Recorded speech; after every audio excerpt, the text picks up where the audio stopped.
eyes on the beat.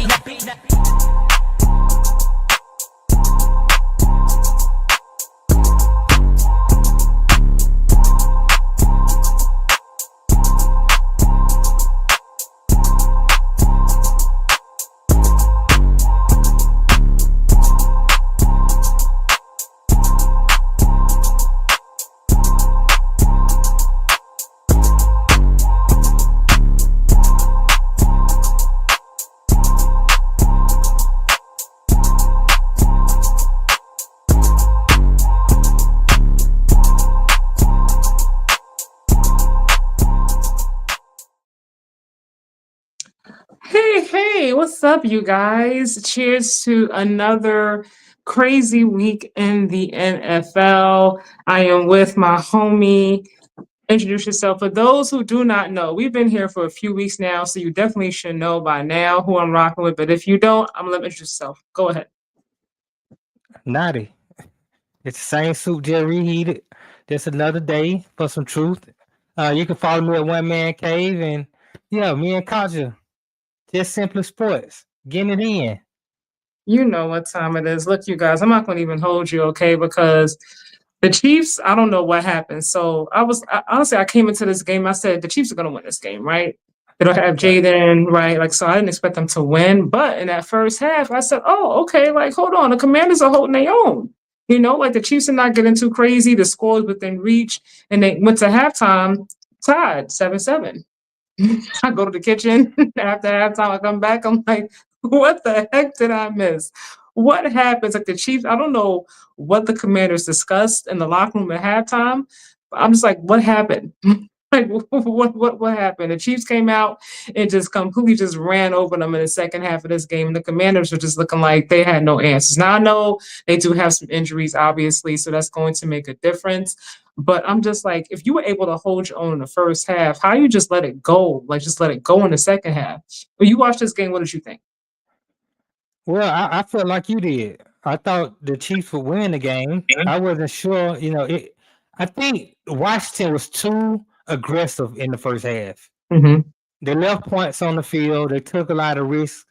Kansas City was too, but Kansas City is the better team. So they could afford to take the risk that Washington couldn't really afford to take. But Washington was taking those risks, going forward on fourth down, not converting, things of that nature.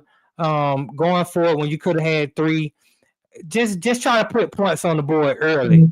But they were too aggressive, and then after the half, once they panned up to that press box, and I saw Taylor Swift up there, I knew what the deal was. You know, they haven't really showed her as much as when they first started dating, which I'm grateful for. Because I was like, if they show this girl eating French fries again, I'm like, we get it. They're dating. They're in love. You don't have to show her every single second, people. We get it. She's there. She's cheering her man on. Like, we get it enough. It's like, it was overkill. So I'm glad they finally just relaxed with that, because that was really driving me crazy. I was like, I don't want to see Taylor no more. I love Taylor, but I want to see her again. Well, those are prop bets. How many times would the camera show Taylor Swift? Really? I didn't see that on my times, 3 FanDuel. times. Right. It ain't gonna be on your FanDuel. Oh, okay. But Vegas has it as a prop bet. So, people bet on that type of thing. I mean, look, it was getting to be a bit much, honestly, but I'm glad that they tapered that down. I think Travis Kelce, what he called his 83rd touchdown? Yes. Was that in this game? Yes. What do you think? Do you see Travis Kelce playing past this season? Because honestly, I don't. No matter what happens, I think he's like done after the season. I think he's done after this season. I think he's given it everything he has just to get through this season. But after this, I think he's gonna shake Pat Mahomes' hand and say, "Man, we had a good ride." Yeah, I get that vibe as well. But with that being said, they got Rashid Rice back. He's looking as great as he has ever looked. The Chiefs, to me, now look. Patrick Mahomes, I think, had 2 interceptions in this game. Obviously, they still won the game because they're the better team, and obviously they had the better QB, and I do believe better coaching. But although they won, I'm like, there are still some things that have me just like, I'm not sold yet on the Chiefs. Is it just me? Because I'm always on that, like on that. I'm always looking at. I'm like, okay, they won, but like, I'm glad you won, but I'm looking at what happened here against like they play my Bills next week. Let's go, Josh. That'll be a good test. Huh? That'll be a good test for both It is, teams. yeah. I mean, well, look, the Bills have a problem, on the defensive side, so we're gonna see how that goes. But against a better team, those two interceptions, that score could have really got out of control. Like could have helped put the game away a little bit earlier, or seal the game, should I say, seal the win. So for me, there's just some things like I don't like that I'm seeing. Obviously, they still have Andy Reid, they still got Patrick Mahomes, so you're not going to count this team out at all. And I'm glad that Rashid is back, and I think his spark, him coming back has given the team like a breath of fresh air in a sense, because they were kind of struggling early on. But at the same time, like I'm not sold. Like I don't see them. I don't look at them and say, you know what, they're gonna go back to the Super Bowl this year. Is it just me? Like, what do you see when you look at them? Yeah, I think it's just you because since Rashid Rice has been back, they've been on fire. The offense has been on fire. The defense is the defense. The defense comes out every week, and they play pretty great just about every week. Chris Jones up front, McDuffie in the back, Tranquil, all those guys, they balling. Early on, it was the offense that had been struggling. Last year, it was the offense that was struggling, and they still went to the Super Bowl. Now, with Rashid Rice back, it seems like he's scoring 2 touchdowns a game. Travis Kelce is playing better. The Super Bowl. Right, Travis Kelce got run over, but they got there. Yeah, the offensive line wasn't as good. The offensive line has been revamped. Like I said, with Rashid back, Travis Kelce is playing better. All the other receivers, Juju, Schuster, and Xavier Worthy, and those guys, they get in where they fit in, and everybody seems to be happy in their role. And shoot, they're putting up 28, 30 points every game. So if the defense is going to play at the level that it's been playing at, and the offense is going to up the ante, it's going to be hard for the teams in the AFC to get past Kansas City. They're still the team to beat, in my opinion. See, for me, like I don't expect, when I look at Patrick Mahomes, like I have a certain like standard, right? Because he is so talented. I'm not used to seeing him throw multiple interceptions per game. That to me is a bit alarming. And to me, I'm looking at that. There's just some things within the offensive line, although obviously they have gotten better with Rashid Rice back and Xavier Worthy back, from his, his shoulder. But there's just some things I'm just like, I mean, I know they're going to get better. I expect them to, should I say? Right. But at the same time, it's just something that gives me that cause for pause. I don't look at them the same way I did. And maybe it could be because of the beatdown they got last year in the Super Bowl. But even like last year, watching them throughout the whole season, I was like, this team is not repeating. Like this team looks like something's just off. And of course they were winning. So everybody was kind of like, just like, oh, they're winning, but they're undefeated, all these different things. I'm like, but it's how it looks. Like, it doesn't look good. It doesn't look like convincing wins. It was like a bad call, or somebody missed the kicker missed a kick or something. It was like just barely like getting a win. So for me, and then it's not happening right now, obviously. But when you play against a team that's not as good, and they have a lot of injuries, you're supposed to win, right? Like you're a better team. Like you're expected to do that. I agree with that, but this streak started off with beating Detroit, and Detroit is a good team. They are. And that was on the national stage. And so that win against Detroit, and then these last couple wins, they've looked legit. They look like the Kansas City Chiefs that I'm used to. You remember last year, Rashid Rice, he got hurt. He was done. He was done for the whole year. So the offense kind of bogged down. Now you get to see how valuable of a piece he is to Pat Mahomes. And right now, Kansas City is rolling. Like you said, next week they got Buffalo. Let's go, Joshua Tyrell Allen. Right, we're going to see, because this is not Andy Dalton. It's going to be a whole nother machine that they're going up against. Absolutely. So right now, you said the Chiefs are the team to beat. You see them going Super Bowl again this year? Is that what you expect them to do? If you had to bet money on it, they're going to get back. If you're going to allow me to flip-flop on my pick, earlier before the season, I picked Baltimore. You did? And yes, I picked Baltimore, the big win this week. Maybe they can go off on the run, but as of right now, if I was a betting man and I got to pick it over, I'd definitely take the Kansas City Chiefs. Okay. All right. So we're going to see. We're going to do that right there. We're going to see. I'm gonna move on, all right, because this game to me was really interesting. Going to the Steelers against the Packers. Now, in that first half, I was like, what's going on with the Packers? Right? Like they started off really slow to me, like in my opinion. Then the second half of the game, they picked it up, and Aaron was just getting knocked all over the place. I was like, I text you, I was like, I'm concerned. Like they better be careful before he's like hurt for the rest of the season because he's older. He's not getting back up as quick. Like, you got to protect that man. Buy him some more time. Yeah. But they in the second half it was more of a convincing win. So much so that I don't know if you heard the sound bite. I'm gonna play it real quick. I don't know if you heard it. I found it really, really interesting. And that was like the top of the conversation. Like, how far can the Packers go? How everybody goes, like everybody's like prisoners of the moment. Like you have one great game and it's like, oh my God, he should be in the MVP conversation. Like it's like, wait, they had one good game, they lost 5. Oh, hold on. So I put a comment here. Oh, thank you so much, Gasso, beginning those ends. Congratulations on 1,000 milestone, just the beginning. Thank you. I hit my 1,000. I finally hit my 1,000 subscribers. Congrats on that. That what's up. Thank you so much, you guys. Gasso, beginning those ends. You've been here rocking out every Monday. The comments, even WNBA as well. I appreciate your support. Notty's been here, a part of how I got to my 1,000. So I appreciate you both. Everybody, who supports, I appreciate you so much. I wanted to make sure I say that. Yeah, it's been a long road. It has been a road, you guys. This content creation is not for the faint of heart. You know what I mean? A lot of work. Right. It's a lot of work. Where my sounds at, you guys? Why can't I find my sounds? Oh my goodness. And I did this. Give me 1 second. Hold on.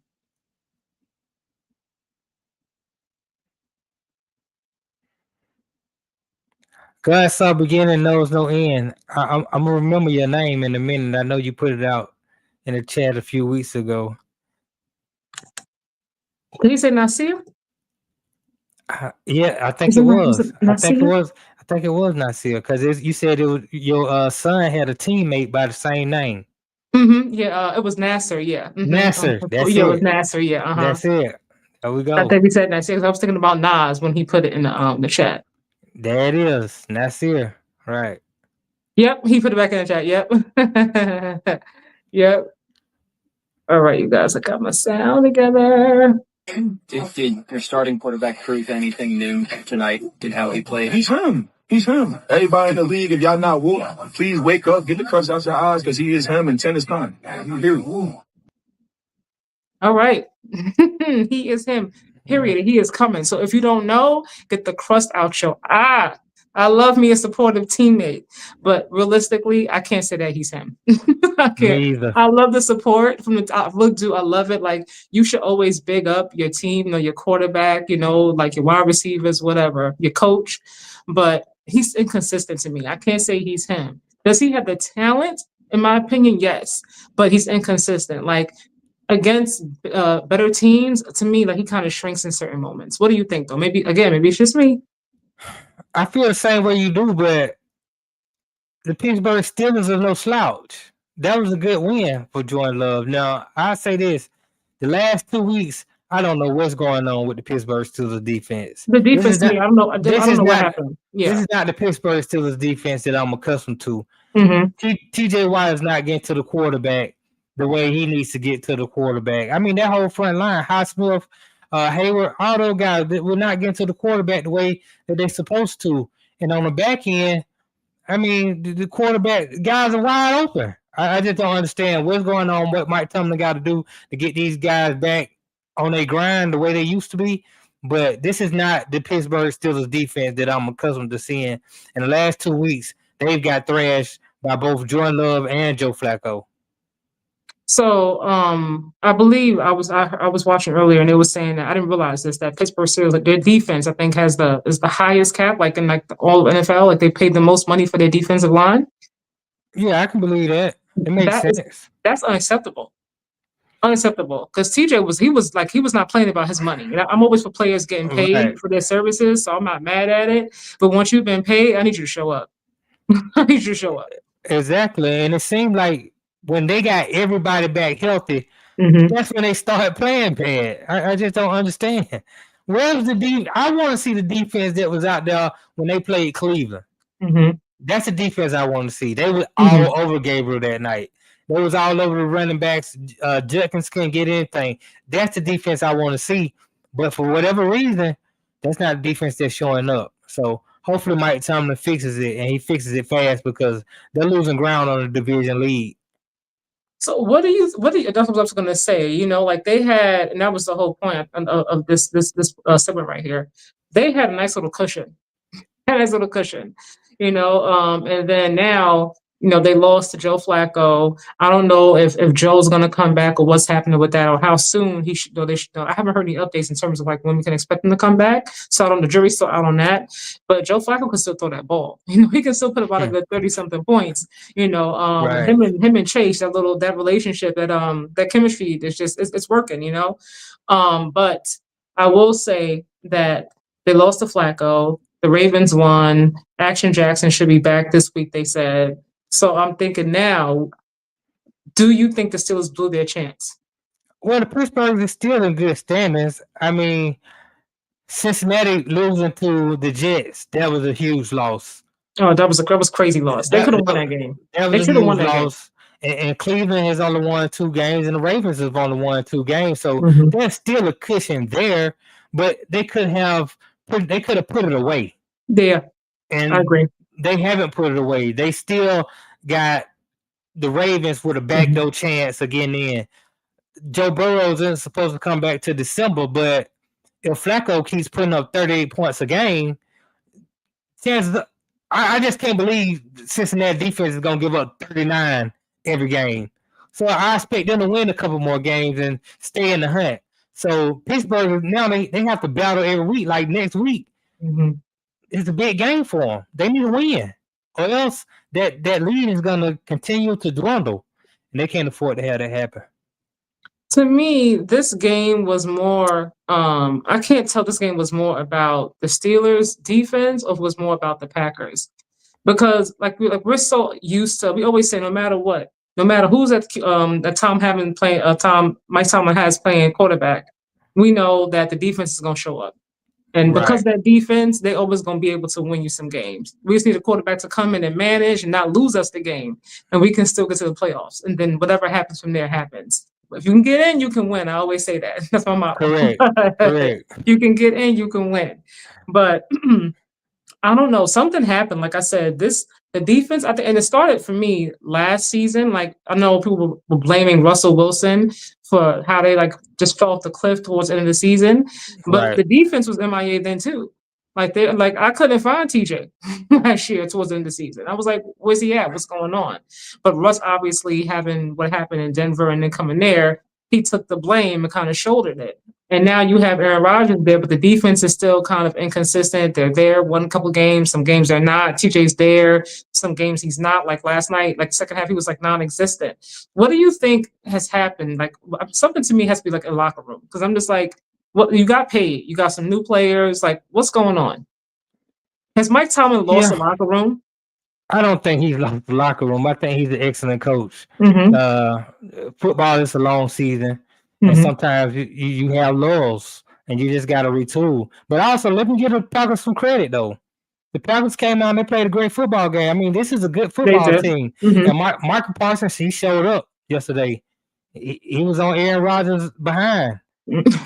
Aaron Rodgers turned the ball over a couple times. I mean, the turnovers kind of hurt the Pittsburgh Steelers, too. But that pressure will do it to you. Yeah. So, and Josh Jacobs and those guys were playing well. The receivers, Romeo Dobbs was open. Christian Watson came back. He made a couple plays. The Green Bay Packers are a good football team. They've only lost 1 game this whole season. They're in the top of the NFC North right now. So they're not a bad team. They're a good team that a lot of people are picking them to go all the way. So let's give them some credit too. I will give them credit, but like I said, it's the inconsistencies for me. I guess everybody has the good games and bad games. That's to be expected. You're not going to win every single game in dominant fashion. But thinking back to when they played the Cowboys, and they're tying that game, it was like an actual clear-cut winner. I think about all the points the Cowboys put up, and that defense is supposed to be, a Super Bowl caliber defense. And last night it looked like it, but against the Cowboys, it definitely did not. So that's like, and I think at the time, was CD even playing that game? I don't think he was playing that game. I think it was pretty much like George Pickens, Ferguson. Yeah, right. Am I tripping?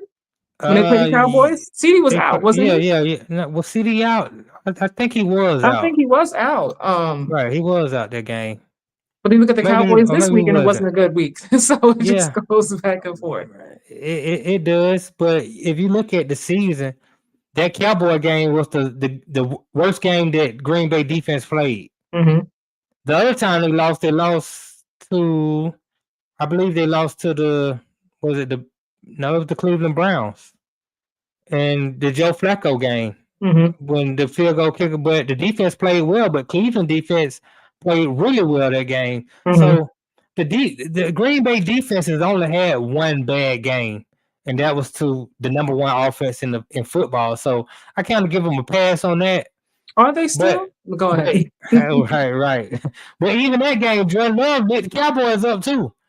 So Green Bay is playing really good football right now. We'll see how far they can get, but they have to be a favorite in the NFC if we just talking about favorites today. They're one of your favorites. So are you gonna go? Are you ready to say Chiefs and no? Okay. Fly Eagles fly. The Eagles are looking good. Hold on. Watson is almost a top 10 wide receiver when healthy. No. I was so happy to see him back. I'm a hair girl. I'm like, his hair grew out. I was like, oh my God, he got new hairdo. I was like, his hair grew because I haven't seen him in so long. But it was really good to see him out there. Obviously he came back, and had a great game. So it was really, really good. You don't think when he's healthy? No, you don't see him in top 10? No, he's not that good. Who are your top 10 wide receivers on top of your head, like right now? Jetta. Not necessarily in this order because I probably would take Chase first and then Jetta. Okay. Amon-Ra in Detroit. He's one of those guys. Jackson and Jigba in Seattle. Chicago got a good one. And Garrett Wilson. Garrett Wilson is really good. Yes. With the Jets. I'm pretty sure there's other guy. I like Rashee Rice. Rashee Rice is balling. Yeah. Who else out there? What I'm at? Probably like number 6. You like number 6, yeah. Who'd you check from the Bears? Doomsday. Oh, okay. Oh, wrong. Okay, wrong. Okay, yeah. Okay, so you like a 7. Okay, 7. Yeah. McLaurin up in Washington. He's really good. If we got a quarterback that can give him the ball. That was a good touchdown. Did you think it was a touchdown tonight? Oh yeah. That touchdown. I'm like, both of them toes is pointed. He's in. Oh yeah, he was in. And that one he caught on the sideline. That was a great catch. I want to say Mbuka, but he's a rookie. And I would put. He's really talented. Yeah, he's really talented. I would put Mike Evans in there. I mean, he's only gonna give me 1,000 yards every season, so I like him too. Yeah. So it's a few, but Watson wouldn't be up there. You didn't say AJ Brown at all. Oh, I mean Devontae Smith. I think Devontae Smith is better than AJ Brown. You do? Okay. Yeah. I like Devontae Smith. But AJ Brown is up there as well. I got to put him up there. And CeeDee Lamb. Oh yeah, how about CD? George Pickens. He's temperamental, but he is really talented. Yeah, he's really talented. But Watson is nowhere near. What about Nico? He said Nico Collins. When he's motivated, he's a top 10. I would put Nico Collins right outside of the top 10. So you wouldn't put Christian there at all? Like right in the top 15. No, I wouldn't put Christian Watson nowhere near the top 10. He's just not that good. He drops too many passes. He's injury prone. I can't count on him. And Green Bay can't count on him either. So that's why they keep going in the draft and taking wide receivers. That's why they went and got Matthew Golden. That's why they bought in Romeo Dobbs. That's why they went and got Reed last year, who's out with the Liz Frank injury. They can't trust Watson either. So, nah. Well, I think he's gonna prove you wrong the rest of this season. He'll make you eat your words. We'll see. Yeah, but what do you think? I saw the Steelers. They are signing MVS. Do you like that signing? The Steelers been looking for another wide receiver for a minute. They I could don't have know. kept Pickens. I'm like, they should have kept Pickens if you ask me. I wouldn't have got rid of him. I think well, he's very talented now. Like I said, his attitude, is something different. But talent alone, very temperamental, and it comes to a point where you were gonna have to pay him, and then they end up paying DK Metcalf. So I kind of get it, but I think MVS is just another guy. Just another guy. He's just a guy. Okay. He's just a guy. Maybe they can put him in some positions to make a play here and there, but I don't expect him to get 1,000 yards, 60, 70 catches and then like that. He's not that type of guy. He's just a guy. Maybe because he's had history with Aaron Rodgers before, maybe they have some sort of camaraderie or some sort of chemistry in the locker room. But he's been everywhere. He's just a guy. Okay. He's like, yeah, he's just a guy. Like, right. Okay. So you don't think he'll give them just a little bit of life? Not really. I mean, he'll help a little bit. Another guy who can potentially take the top off the ball, which open all that underneath stuff up for Aaron Rodgers to help the team out.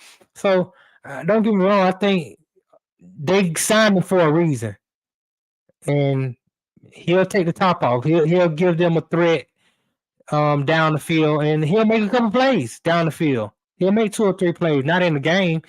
For the rest of the season, he'll make 2 or 3 plays. For the whole season? For the whole rest of the season, just 2 or 3? There'll be 2 or 3 big plays, though. Wow. You wow. For first Watson, now MVS, you just throwing some daggers out there tonight. Okay. These are average guys. I mean, I take T. Higgins over Watson. It's a lot. I think Watson is the. Well, I mean, T. Higgins obviously is better. You said it like T. Higgins was. I think Watson is the 3rd or 4th best receiver on his own team. Okay, that's what I'm saying. So Jaden Reed is better than him. Matthew Golden is better than him. Romeo Dobbs is better than him, and Tucker Kraft is better than him. That's 4. So he's the 5th best receiver they have on the team. Well, Tucker, he had himself a game yesterday. Oh yeah. He's legit. All right, you guys are gonna move along because the Eagles looked very, very good yesterday, and AJ was not there on top of it. Right. So that was what was most notable for me. It was good to see Saquon out there doing Saquon-like things, because I feel like this season he's been like, I don't know, like an afterthought almost, it seems. But this season he was out there, just yesterday, he was out there, beginning of the game, like like right there into the end zone, like down the field. Immediately. They couldn't do nothing with him at all. I was like, don't even bother running behind him because you're not gonna catch him. Right. Like just get back and get ready for the next, to get ready to run the next play. I like what I saw, honestly. Dare I say, I know it's one game. When you think about everything that has happened thus far this season, even this season, we're going back a couple of seasons with the tension that seems to be there within this locker room, well, especially with AJ and the way they're calling the offense. It's obvious that he's not happy, and they're saying that he had a hamstring injury. I don't believe it. I don't believe it. I don't believe it. I'm like, yeah, okay. He better have a hamstring. Yeah, he better have a hamstring with all this gambling scandals going on. You better have a hamstring. To me, it's given. We're gonna sit you down because we need you to stop. Like you keep tweeting too much. What did he tweet last week after they won and he had a great game, Maj? What was it? You used me without using me or something like that. He tweeted, and then I think I saw also that I don't know how true it is. I don't follow everybody's Instagram and who they follow and what they post, but they were saying that he took down all his tweets about Jalen Hurts. Like any tweets where he was like bigging Jalen up, like he removed them from his profile. Right. So when you do stuff like that, it's really giving like what's going on. So that could be why they say you got a hamstring issue. You're gonna sit down this week. What you think though? Do you think they can actually win going forward without him? Yeah, that's childish of AJ, but they can win without AJ. They can win games without AJ. There's no doubt about it. But a chip all the way to the chip though. We need AJ Brown. AJ Brown is a big piece, especially if you're talking about going all the way and winning a championship. But we need AJ Brown to have his head on right and to be focused and to be a team player. Because, like I said, he's a big play guy. He's real strong. He's a big play. He can get the ball. He can run through guys. He can take it all the way to the house. But he's not the route runner that Devontae Smith is. He's not the the precision hands like Devontae Smith is. They complement each other. And then when you add Goddard in there, and then you got Johan Dotson. He can make some plays. And of course, Saquon Barkley. You saw how the team looked when he is a threat. AJ, just play team ball. We good. We can win it all. We can go back to back. And we need you. We need you to win it all. We can win games without AJ Brown, as you saw yesterday. But in order to win it all, I believe they're going to need AJ Brown. I definitely think having him there on the roster obviously makes them stronger because, like I said, if he's out there in that field, even if he's not, he's not getting all the targets that he would like to get, you still got to account for him. Like, you're not going to just leave him over there wide open, so you still got to account for his presence on the field. Right. But for me, I want happy players who want to be here. if I'm like the GM and I'm an owner. So I feel like a conversation needs to be had because at this point, there'll be the trade deadline will be approaching. Obviously, there's still plenty of time for that. But I think you can get more for him now if you were to trade him now than later on. Because right now you got teams who need someone like him who are probably willing to give up more pieces at the moment in time to make sure they have a chance like really make the playoffs or make a playoff push, adding someone like him to their roster, than in the offseason when we get to drafts and everything else. Right. Well, I'll say this. Two things. One, wide receivers are divas. They make noise. Definitely good wide receivers. They're going to make a little noise. But you just got to live with the noise that they make as long as they go and produce. Second, if they were to trade them, I wouldn't want the Eagles to trade him for draft picks. Trade him for another player that you can use right now. For example, of course. Yeah, that's what I said do right now. If I was the Eagles and I was exploring the trade of AJ Brown, I'll see if I can trade him to Cleveland, who needs a big play wide receiver. Trade him to Buffalo. Oh my gosh! Hey, but y'all don't got Myles Garrett, and if Myles Garrett was with the Eagles, you can go ahead and just get him the Lombardi Trophy. They're just look. We're wasting. Well, yeah. I mean, but Myles Garrett, I can get that. But Myles Garrett over there with that defense, I absolutely get what you're saying from that standpoint. If I'm AJ, I'm not going there. Like, who wait a minute. What are we doing? You're gonna get if you want the ball, if that's all you're concerned about, you're gonna get the ball in Cleveland because you're gonna be the only guy they can really get the ball through. Okay, so you'll get out of the way. Y'all probably be losing a ton of games, but you'll get the ball. If you want to win, be Jalen Hurts' friend. And start complaining. Keep your book. He got his books. Keep his books and make sure you highlight positive passages that'll motivate you. I was having a conversation with Brother D on Saturday about this, and I said I felt like AJ is a bit of a distraction. His tweets, not his play, but his tweets, and he said he didn't think it was a distraction. Only distraction I believe he said. Hopefully, I'm not misquoting him. If it was affecting the team, like what was going on within the team. I mean, to me, I think it's a distraction because I'm like, we're talking about the tweets. You know what I mean? Like you won, then you tweet now you use me, but when you want to use me, something like that, you tweeted, and now you're taking down posts that you had of Jalen Hurts. So people are like, what's going on there? People look at that kind of stuff nowadays. When you start hitting the unfollow buttons, like, oh, they unfollowed each other. What's happening? Like they took the pictures down. What's going on? But players, what do you think though? How do you see it? Players don't supposed to be paying attention to that kind of stuff. I probably saw in the media. I don't know who saw it. Right, who keeps up with this stuff. I mean, the media is the media, and the media get the word out. Right. They're entertainers, and maybe some people in like Jalen Hurts' family say, "Hey, AJ Brown. I saw that he took the tweet down about." Yeah, but at the end of the day, I'm a professional football player. Mm-hmm. I ain't got time to be getting involved. I gotta study my playbook. I gotta know the plays. Mm-hmm. I gotta, be in the film meetings. I gotta Mm-hmm. practice. I just don't have time to be paying attention to social media.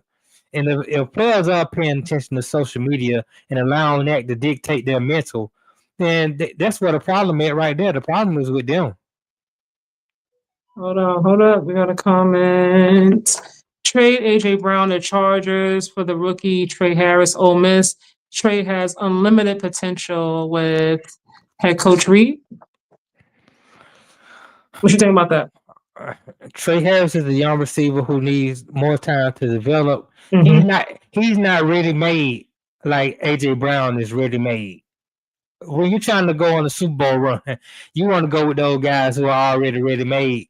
You don't really have too much time to develop a wide receiver. Mm-hmm. Then if you trade for another wide receiver, the wide receiver has to come in. He has to learn the playbook. He has to get acclimated to Jalen Hurts. They got to get on the same page and all that type of thing. It's just too much right now. That's why I say if you're gonna trade AJ Brown, trade him for a guy that you can use right now.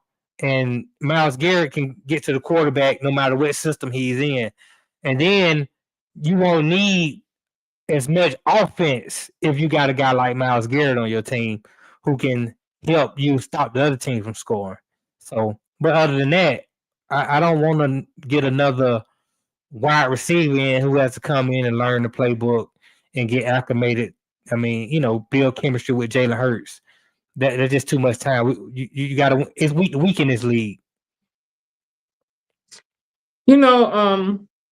Myles Garrett, I believe he had 5 sacks yesterday, and they were saying I saw that he has the most career sacks of any player like before the age of 30, which is really, really incredible when you think about how long the NFL has been around.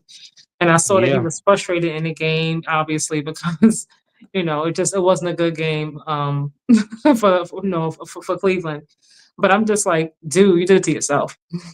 Like, you did it to yourself. Like, you requested a trade, and then you decided to stay for the money. You knew when you decided to stay for the money that they didn't have that QB situation like together, and you decided to stay anyway. So I'm just like, take your money and then be quiet, because I don't feel bad for you. I really, really don't. Right. I think he playing the game. He took his money. He's happy with his money. But when you get in front of the media, you have to say the right things. I'm angry. I want to win. But after you get off that podium and you get that check and you see all them zeros on there, you happy you did what you did. So, I just think he's saying the right things in front of the media. And I believe he wants to win. Don't get me wrong. But I don't believe it's boiling over to the point where he doesn't want to play, because he want to get that $41 million guaranteed. I definitely believe that he likes the money, right? Because who doesn't like money, especially when you're getting that kind of money, right? But at the same time, when you hit that kind of accolade, like to do that, like to have the most career sacks before age 30. When you think about how long NFL's been around, and then you look at where he's at, I just feel like at the same time it's a waste. It's like a waste of such a talent, you know what I mean? Because it's like you want to get your money, but I'm also here to win. They're really there for a short time, not a long time. In all actuality, this is a young man's game. As you get 30, 31, they're like, oh, you're old. They don't want to pay you. They start bringing the younger pieces in, and you're an afterthought in spite of how terrific you've been all these years. So for me, I'm like, look, go where you can get your money or close enough to it, but you also can contend, because these years go by fast, and you only one injury away from being on somebody's bench or being an afterthought. I don't know. I hope that, I think I told you yesterday, I really hope that when he looks back, he's happy with what he accomplished in his career and what he has not been able to accomplish. I believe Myles Garrett is an intelligent guy. So with that said, I believe when he signed the contract and they brought him in, they said, look, they brought him in with no quarterback. Flacco was the guy. Kenny Pickett was the guy they had signed. When they brought him in, they probably told him, we're going to draft a quarterback probably in the 3rd round, and we're going to have to develop a guy. This is where we're at right now. The offense is not that good. We're going to need you to play lights out on defense. The defense is ready. But the defense yesterday wasn't that good either. I mean, he was good, but it was 32 points? Yeah, but they had some turnovers. Big play Gabe turned the ball over twice, Not big play and game. Little and Dylan. that Little Dylan's our corner. those turnovers hurt the team. Yeah, of course. Yeah, And turnovers are never gonna be a good thing. and also, man, with the way Drake May is playing, I mean, he's playing lights out right now. So He's all right. Stop it. he's up there in the MVP conversation that we had to talk about today. Drake May is playing on a whole nother level right now. So Yeah, I saw they had Mayday going across the screen. I was crying. yeah, I was like, Mayday. yeah. I mean, guys looking like the second coming of Tom Brady. Okay, so y'all doing too much now. Now y'all getting now it's out of control, and we have to stop. We have to take it easy with the comparisons because we just go from A all the way to Z in a matter of a quarter of a game. Well, I'll say this: the young man's talented. We're not gonna put him in that conversation with the GOAT. Well, it's fair because He playing with the same offensive coordinator that Tom Brady played with, and talent wise, Super Bowl? Well, he's only in his second year. That's what I was going to get to. It. Talent wise, he's better than Tom Brady. I don't know in between the score if he's better than Tom Brady, and that's what we're gonna have to find out. So you gotta give him time. It's only his second year in the league, but I mean, right now, so far so good. I gotta give him his due. Yeah. Okay. So first place New England Patriots. Say it again. The first place New England Patriots. Yeah, that'll change. Don't you worry about it. Don't you worry about it, because one thing, he is not Joshua Tyrell Allen. Okay, no, he's not that. No, they were comparing him though, like last season, like, oh, he's like kind of like similar to Josh Allen. Jackson Dart is similar to Josh. I'm like, y'all just be comparing anybody to anybody. Well, I can see the Jackson Dart like Patrick Mahomes. I'm like, y'all just throwing anybody comparisons. No, I can see the Jackson Dart comparison to Joshua Tyrell, but Drake May is a better passer of the football than Josh Allen. He's just not the football. I'm just saying passer of the football. Now, when you talk about running, playmaking, hard to win the game at the end, I don't know all that yet. But I'm just saying, just throwing the football. Yeah, he throws the ball way better than Josh Allen does. Okay, look, I'm trying to be. I'm trying to be knock on Josh Allen. Josh Allen is the MVP, the reigning MVP. Yes, he is. I respect that. Well, hold on. I forgot. I'm not going to speak. We went up to a different conversation. We talking about Myles Garrett and everything. I forgot. Speaking of talking about AJ Brown getting traded. Yeah, then we went over to So I'm like, let's go ahead and just switch the topic. Right. While we're on this topic, I've seen enough of Lil Dylan. I really have. I've seen enough of Lil Dylan. And like I don't. All jokes aside, like I think he's done okay. Like with what he's been asked to do. Obviously, like I don't see him as a franchise QB. I don't see it in him. I get like career backup. That is the vibe I get, honestly. Even if Shador never plays at all in Cleveland, that's still the vibe I get from him. It really, really is. And I see Myles Garrett, to me, is frustrated. I think he does. The bigger part of him wants to win, but obviously he signed the contract because he wants to get paid. And I'm thinking to myself, how much longer do you continue to justify having not even giving Shador a chance when you have Dylan playing like that? Like at some point, like how do you, as a coach, keep looking at your locker room like, yeah, we're gonna go with Dylan. Dylan's our guy. Like at this point, like you're losing. You're not winning. Like if you were winning, I'm like, okay, well, it may not look good, but they're still winning games, right? Or it may not look good, but the offense may not look good, but Dylan looks really good in the offense. You know what I mean? He's at the one bright spot. He's got to get some more weapons around him, and they can start getting that offense together. But I'm not getting that vibe either. So how much longer as a head coach are you going to be able to look at your team and justify having him there and not giving Shador even a chance? Like for me, I'm like, is he beginning to lose the locker room? Do you think? I don't think he's losing the locker room because Kevin Stefanski is a good coach. He's won Coach of the Year twice. I don't believe NFL coach can win Coach of the Year twice and not be a good coach.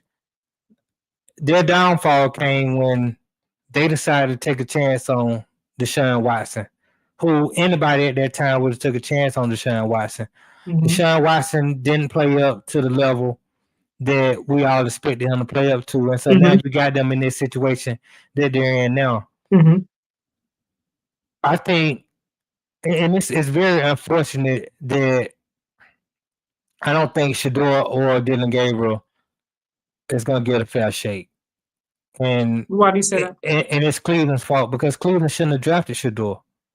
They should have, if you were going to draft Dylan Gabriel, if you were going to sign Joe Flacco, trade for Kenny Pickett, and then draft Dylan Gabriel in the 3rd round, then you should let somebody else take Shador Sanders. I don't understand. Maybe it was a favor because Handsome and Dillion are pretty cool, I'm hearing, and maybe that, and it was a favor that way. But it's not fair to Dylan because you see rookie quarterbacks. We just talked about Drake May. Drake May, his whole first rookie.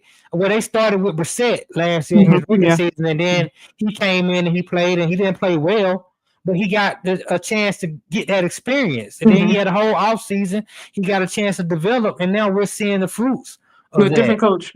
Yeah, we're seeing We're seeing the fruits of that. Also, you look at a guy like Michael Penix in Atlanta. It's his rookie year. It's gonna take him time to develop, and then but you can see that just give him time, he'll be better going forward. We're not giving Dylan Gabriel, and don't get me wrong, he's not a 1st round pick, so you don't get the same luxuries as a 1st round pick as you do for being a 3rd round pick. But we're not giving him the same luxury of having an opportunity to develop because so many people want to see him fail. Same way with Shador. You got a lot of people want to see Shador succeed, but you got a lot of people want to see Shador fail. And it's like if you throw Shador in and he had one bad game, they're gonna say, "See, I told you he can't play. He's a backup," and that's not fair. Yeah, they're just gonna say that. Yeah, he needs time to develop too. So Cleveland, I like that Stefanski is going to stick with Dylan Gabriel. I like that from Dylan Gabriel's standpoint of getting an opportunity to make mistakes and to fail and still not have to look over his shoulder. But at the end of the day, at some point, Shador's going to get an opportunity to play. And then when Shador is in, he's going to have that same pressure of, okay, if I don't perform well, they might go back to Dylan Gabriel. And that's just not how you want to develop a rookie quarterback in the NFL. I get what you're saying. But I feel like Shador has gotten the short end of the stick the entire time.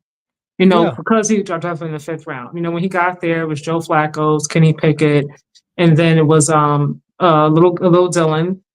So Shador, didn't really get a chance to get any kind of reps. Little to none at all.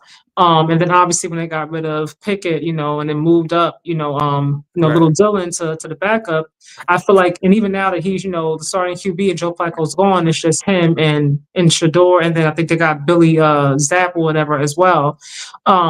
He's still got a lot more reps, I guess, as he should. He got drafted before him, so it makes sense. I get it, but he's gotten more chances to develop, than Shador has, in my opinion. So for me, I don't feel like he's gotten the short end of the stick more as much as Shador has.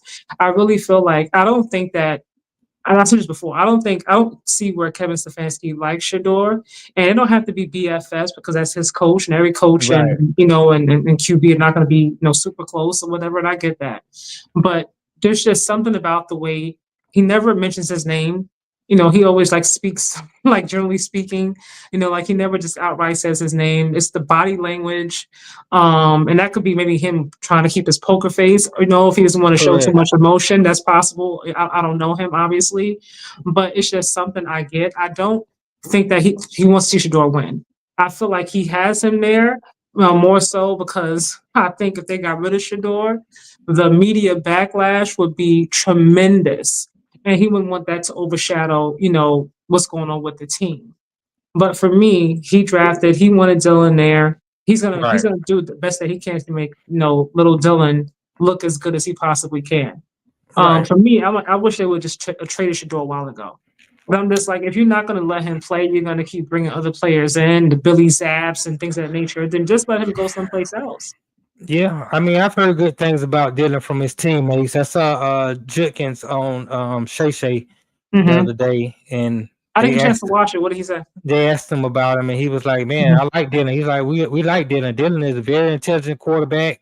He's good. Mm-hmm. He's gonna be good. You know, we support him 100%."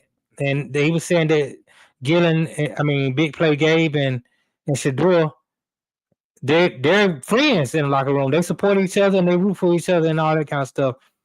I would say this. They're professional. Right. I would say as a fifth round pick, it's not going to be fair. You're not going to have the same opportunities as a guy who was drafted 50 slots ahead of you, who the coach really wants. It's not going to be fair. Unfortunately, and I hate to have to say this, but it's the truth. Shador is responsible for a lot of his own demise. How so? You talking about going back to the draft or Going back to the draft, going back to the pre-draft, then the draft.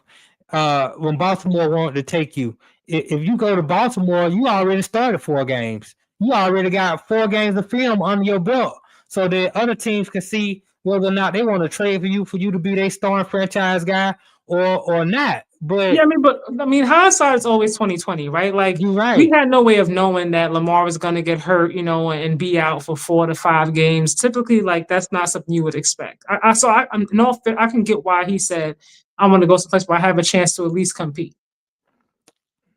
Yeah, but now you backing up a guy who's worse than Lamar, and I just think Dylan Gabriel has done everything the right way.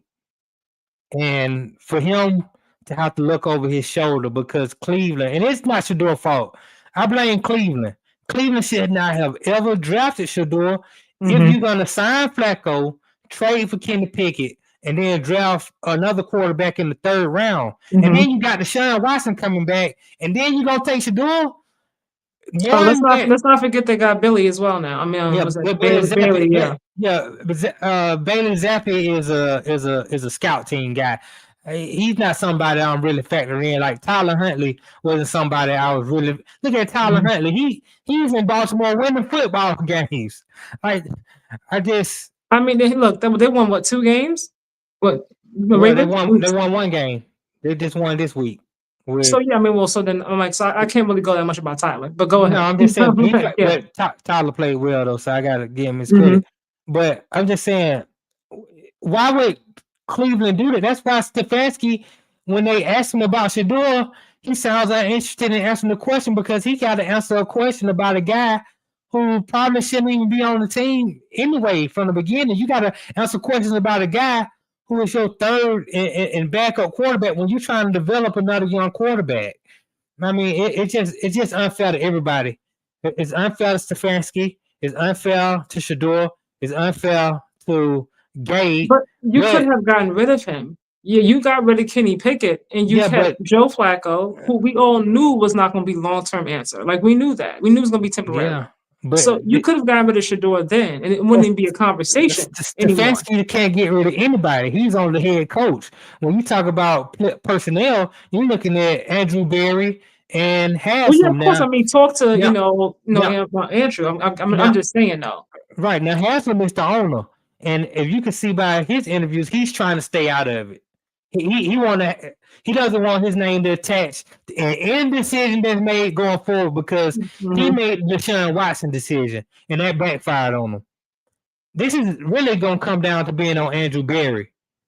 And Andrew Berry is the general manager. It's going to be up to him whether or not he trades Shador, whether or not they just get rid of him, or whether or not Shador plays.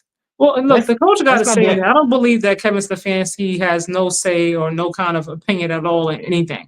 I mean, they respect Stefanski. I mean, when you get into the office and have the meetings, yeah, you're going to say, what do you think about this? And you're going to take his word upon what it is. But you got to understand, Andrew Berry orders come from up top. Yeah. Not from below. So if Haslam calls Berry and say, look, I need Shador in the game, Barry's gonna have a meeting with Stefanski. They're gonna argue about it. And at the end of the day, if He says, well, Haslam wants Shador in, then Shador is going to play. And that's all to it. That's why I say after this Jets game, after the bye, if Dillion doesn't play well, the decision's not going to even be in Stefanski's hand anymore.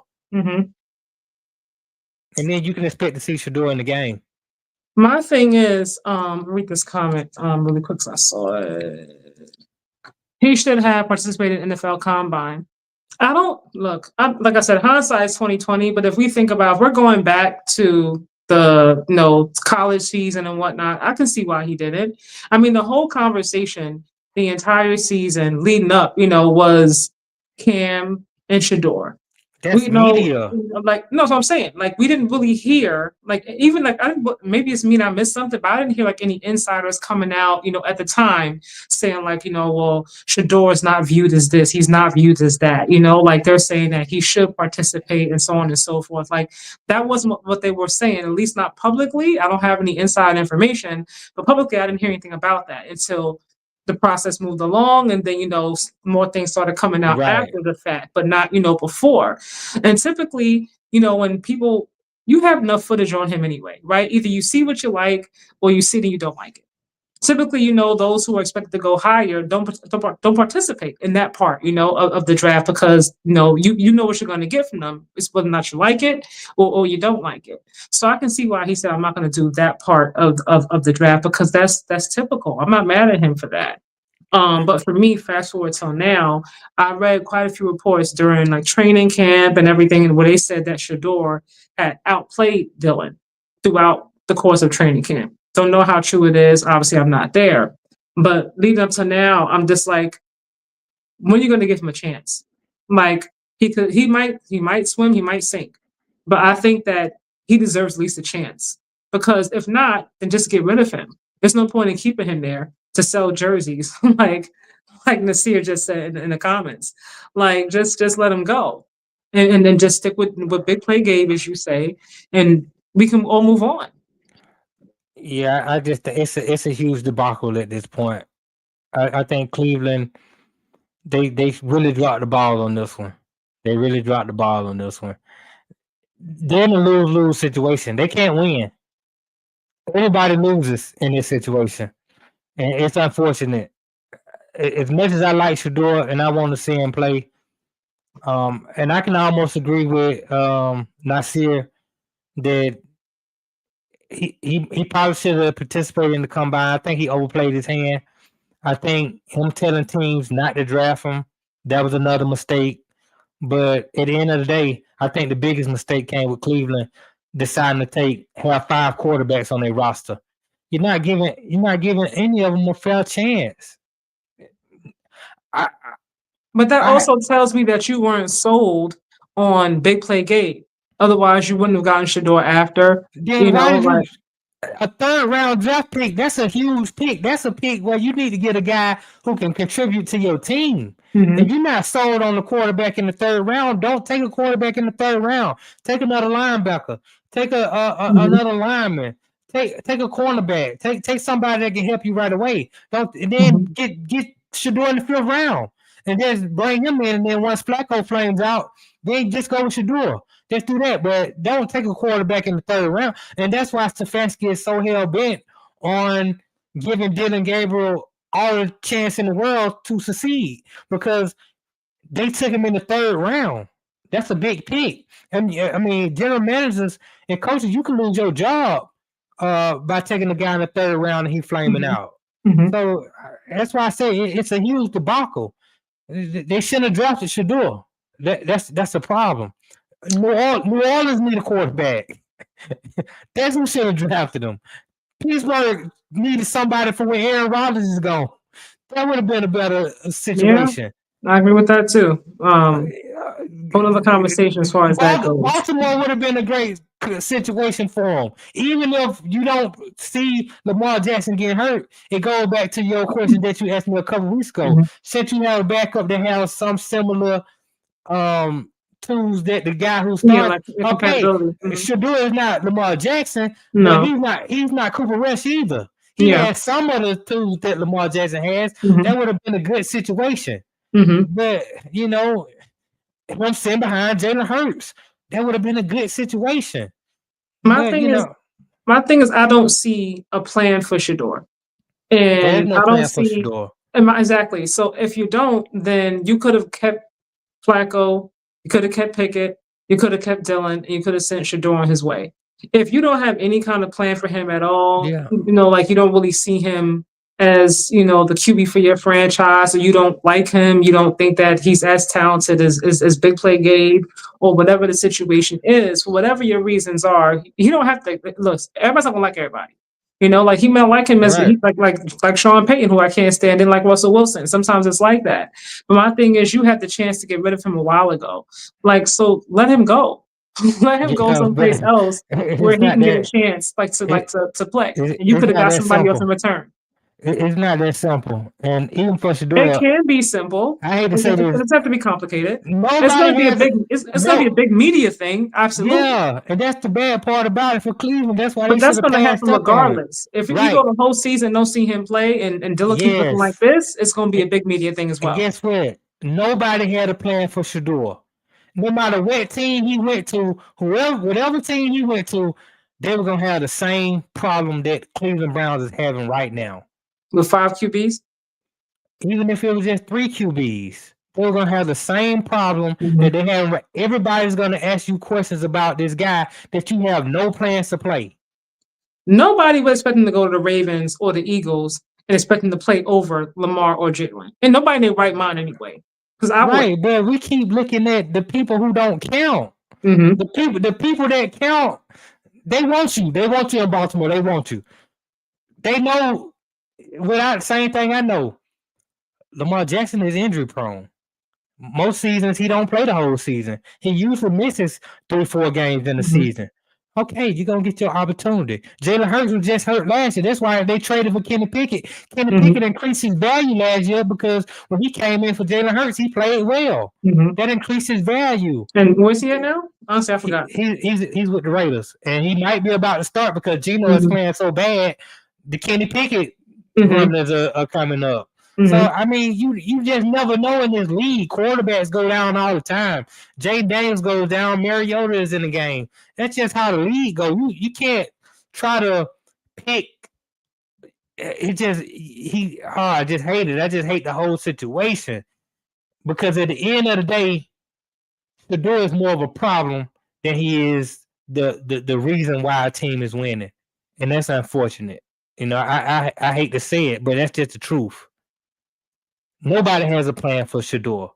So I'm glad he is where he is because at least he's getting paid and he's on the NFL roster and he's one injury away to a rookie quarterback who's 5'10", that you're closer to getting in the game with Cleveland than you will be anywhere else because nobody else wanted you.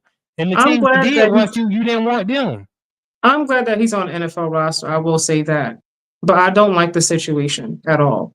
Me Like, either. I really feel like they could have traded him to a different team that obviously, like, once the season started going on, like, when they got rid of Flacco, like, there were some teams very Yeah. clearly, like, the QB situation did not work out. And Yeah, I but think who you could was have gotten interested? some. Huh? I mean, Who was I don't know. interested? I don't know all the conversations behind closed doors, so I'm not gonna pretend like I do. Right. But my thing is like you're holding him hostage there They're because not holding him hostage. they are holding him hostage because he can't move himself. Like he has no choice but to stay. It Stay takes two and to play. tango. Stay and play and stay or not play. Stay and get reps. Stay and don't get reps. Like he doesn't have any say at all. Like he can try No, to you talk don't to get them. as a 5th round quarterback. You get no That's say. what I'm saying. So It's not like gonna be fair they for have you. all the hands. And my thing, I'm not going to make excuses for them. Like if you're not going to play him at this point, then let him go because there's no reason for him to be there. Keep Bailey if you like. I read that Kevin Stefanski and Bailey have a good relationship. He really likes him. So rock out with Big Play Gabe and Bailey and whoever else you want to get. They got a whole slew of No. draft picks for next year, Right. and then move on that way and let Shador go someplace else, and just move on from the media frenzy, the media questions, Yeah. and rock out with It's- who you gonna rock out with. But let the young man go someplace and at least have a chance to compete. First of all, it takes 2 teams to trade. You just can't give them away. Of course, yeah. I'm not saying you can just throw him to Miami, of course. Like, yeah. Another team has to be interested in taking Shador. But we don't know if they are or they aren't, though. We don't know that. We don't know. We haven't even heard any rumors. Usually you would hear some Exactly. We rumors don't know either about way. a team, but at the end of the day, I really can't imagine any team that won't take on them problems. See, the media Well, frenzy around him is just too much. I've but seen guys get put out the league because they mhm, were backup quarterbacks who required too much attention. That's what mhm, happened to Cam Newton. That's why his career ended sooner than it was supposed to. mhm. That was the reason why Tim Tebow didn't get another opportunity after he led a team to the playoffs, a division win, and the playoff win. He was never a quarterback again, because he was going to be somebody's backup, and everybody's going to be like, when are you going to put Tebow in? What about Tebow? Are you giving Tebow a fair chance? As a fifth-round quarterback, you don't get a fair opportunity.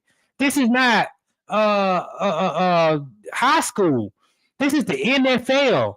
You don't. It's not fair, Well, life isn't fair in right? general. Like that's number one. But you still took him. So They what you did. gonna do? That's They're gonna my do what they thing. do. They're gonna do Like what they're doing right now. so there's no point in keeping him there for that What else because they gonna do? I'd like figure out a way. Well, there's a will, there's a way. I believe there's a way. They're I gonna don't. play. Look, I they're don't gonna play believe him. there's nothing that can be done to move Shador from that team and move Right, him they're on to gonna play someplace him. else. They're gonna Like, play him.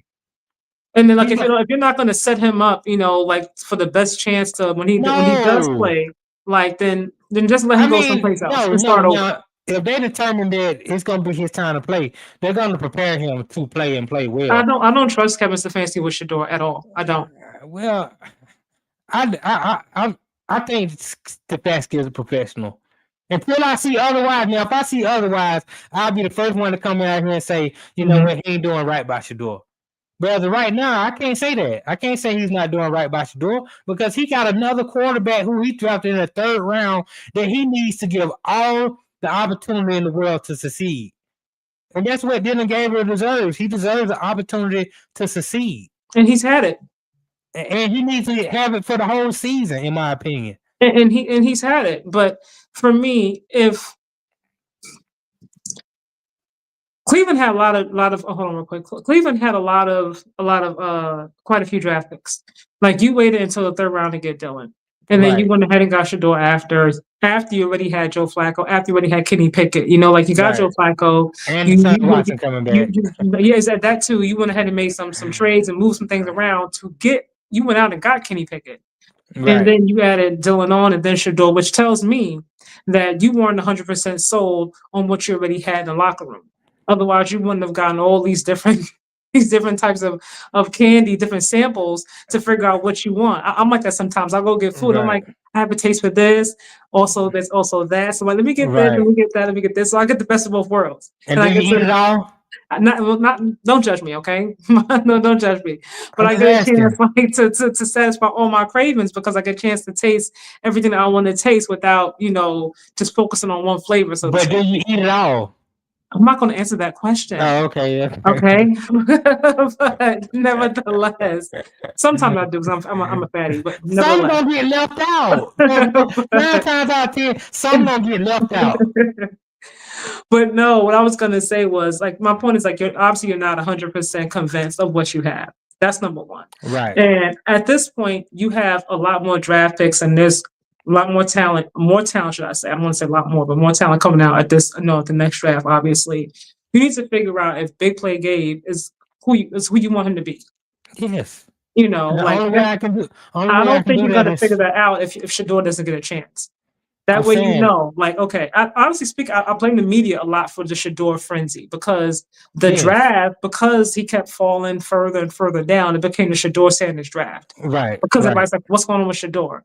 And that created more popularity and more buzz for Shador that he didn't even really ask for, mind you. No. Fast forward to now, he's not playing. We see other players not really looking good. We saw Joe Flacco struggling. We're like, why is Joe Flacco even there? Right? We knew he wasn't going to be the answer. And then, now you got Dillion playing, and everybody's like, well, we see enough of Dillion. We see enough of him. He's not the answer either. When is Shador going to come in? If you let Shador come in, and look, it doesn't work out, then people will stop asking. Then they'll say, okay, now we get it because Shador is he's not good. then people will stop asking. But in the meantime, people are going to keep asking because we don't get a chance to see him at all. And we're wondering, like, give him a chance, give him a chance, give him a chance. You give him a chance and he fails. I hope that he doesn't, knock on wood. But if he does, then it's like, okay, y'all could be quiet now because he wasn't good. Yeah, I saw that happen before. And it was with Tim Tebow. They kept saying, give Tebow a chance, give Tebow a chance. They gave Tebow a chance. And Tebow ended up winning the division and winning the playoff game. But they had a chance to get Peyton Manning next year, and they went and got Peyton Manning, and that was it. But my whole point is, I agree with you. The only way you give Dillion Gabriel a fair shot is to let him make mistakes, let him develop. He has made mistakes, and he's still playing. But you have to. He's only had one game where he turned the ball over. You have to, in my opinion, if you take Dillion Gabriel in the third round, unless he just falls off a cliff, which he hasn't, you got to keep him in there. You got to let him have all the time in the world, and that's unfortunate because we do want to see Shedeur play.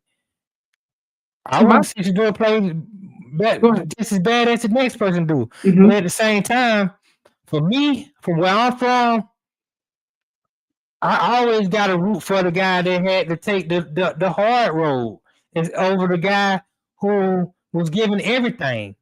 And this is where I will agree. This is the one place where I agree, where I say Shedeur is getting treated the way he's treated because he's Dion's son. He's getting all that immediate attention and all this frenzy because he's Dion's son. If he wasn't Dion's son, nobody would care that he got drafted in the 5th round and he's not playing. But I don't think that's all there is to it, though, because Shiloh is his son as well. Nobody really talks about Shiloh. Yeah, but he's not a quarterback. Even in college, though, like people really talk about him. Shiloh wasn't good in college. But I keep saying because he's Dion's son, I'm like, it's more to it than just that. There's just something about Shedeur that people gravitate towards. There are people like that. You like people. Like, why are we talking about them? You know what I mean? Like, it's obviously a part of it, but not the whole part of it. Like his daughter, I forgot what's her name. I forgot her name. She plays basketball.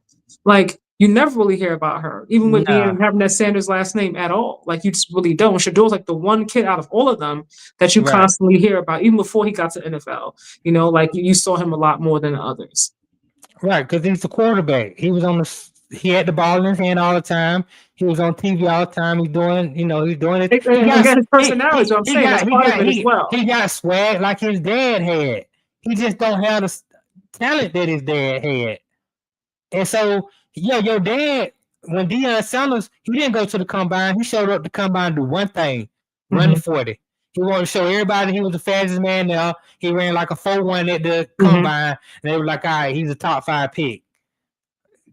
You're not good enough to skip the combine. You don't have what your dad had. And so I think he misplayed his hand, which is fine. Nobody had a problem with it, though, at the time where he said he wasn't going to be thrown at the combine. I mean, at the time when he said he didn't want to throw at the combine, I questioned it. I didn't have a problem with it, but I was like, maybe he should go. Because I thought that coming out, Cam Ward and Jackson Dart were the best 2 quarterbacks coming out.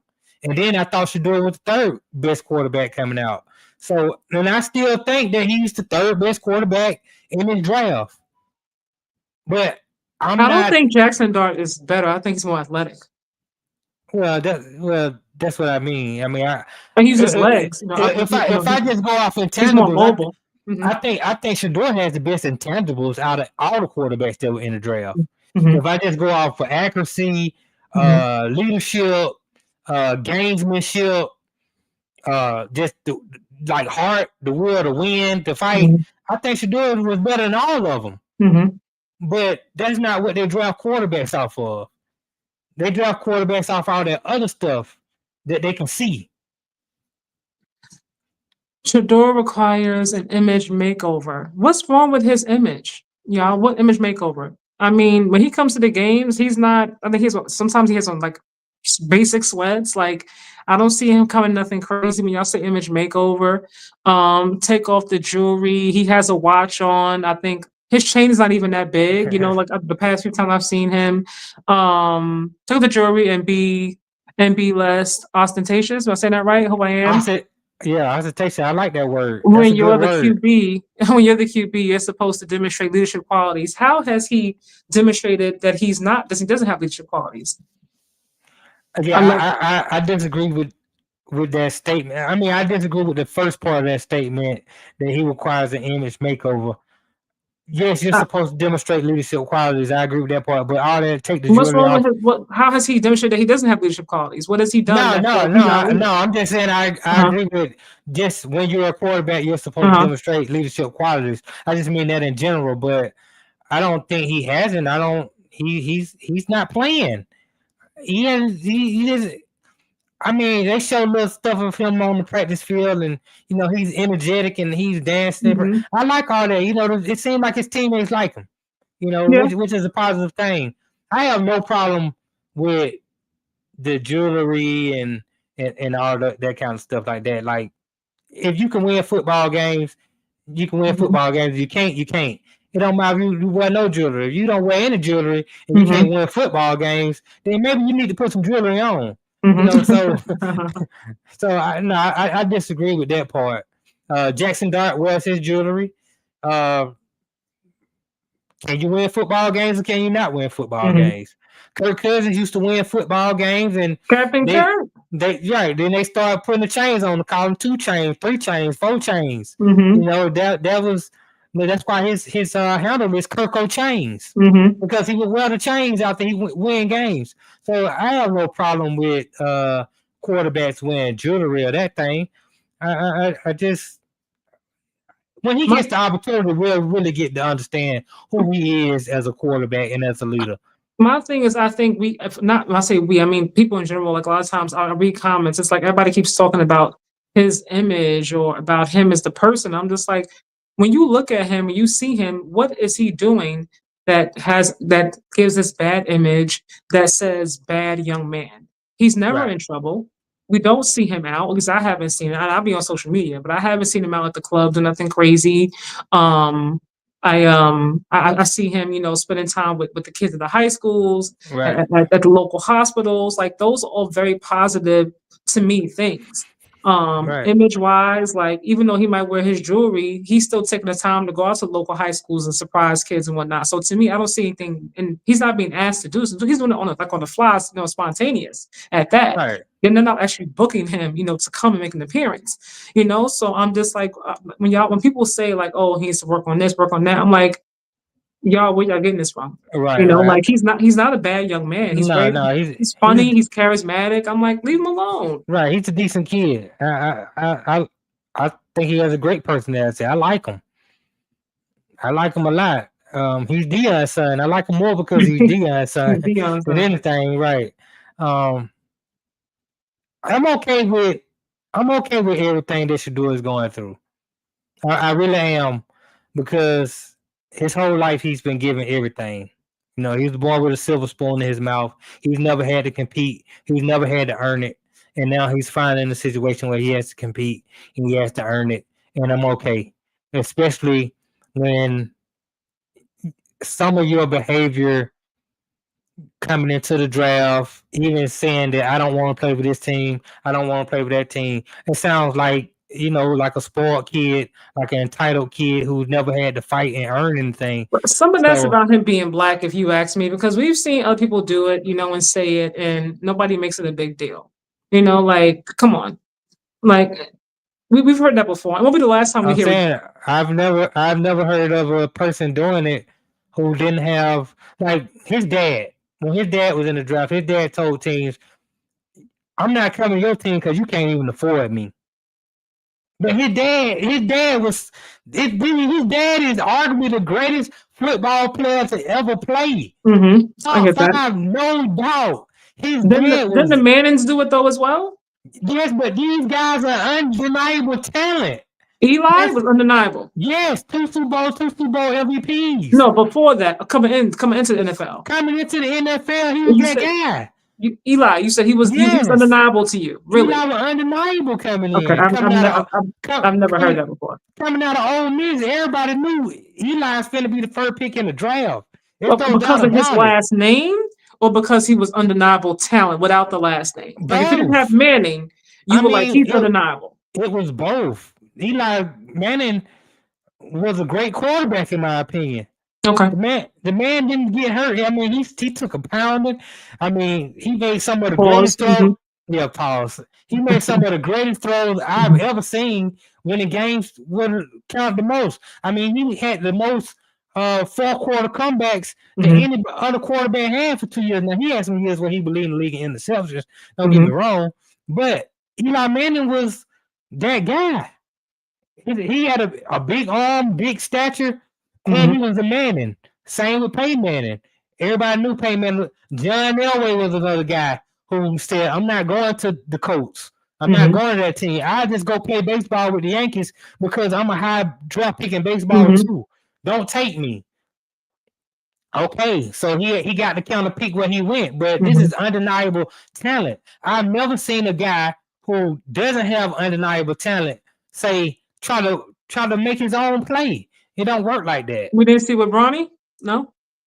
Bronny didn't make his own play. His daddy made his play for I know. him. I remember. I very much remember hearing Rich Paul say, "If you take Bronny, Right. like he will not be playing. He will be overseas someplace. Like you will not see him on your team." Right, because Rich Paul has a lot of pull in the league as an agent.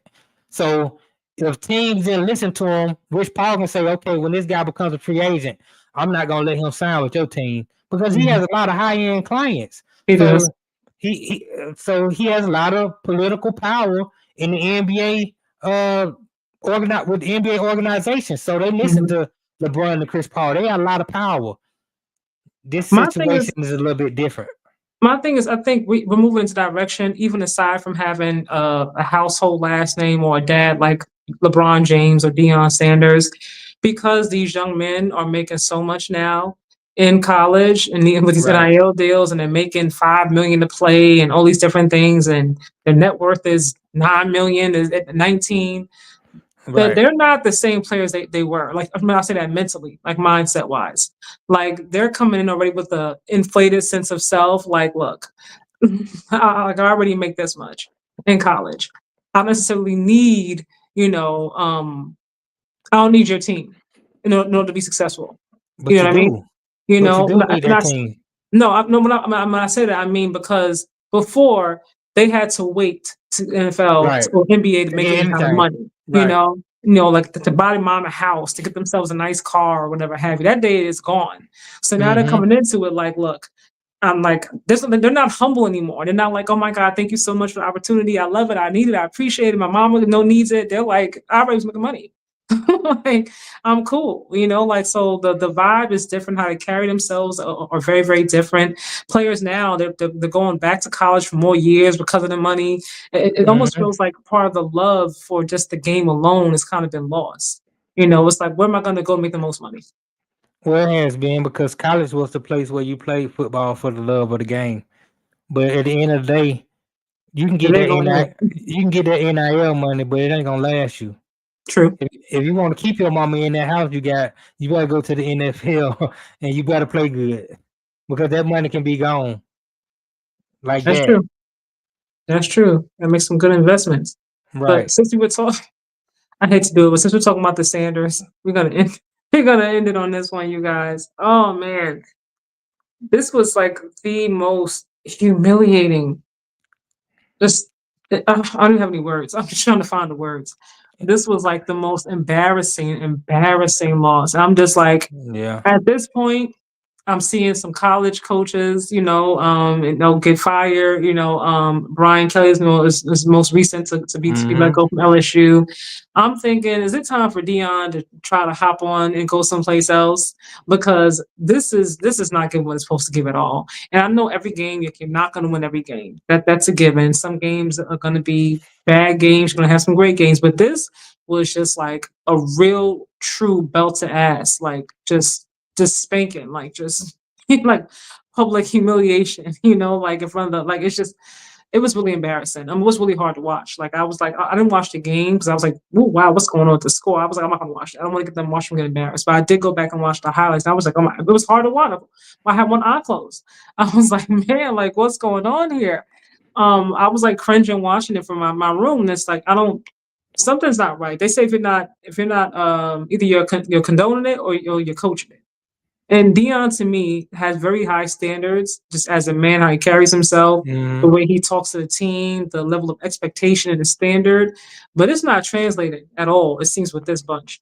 I don't know what the heck. I'm like, maybe he should just jump ship. It's time to jump ship. That don't sound right. like, that's not what we do.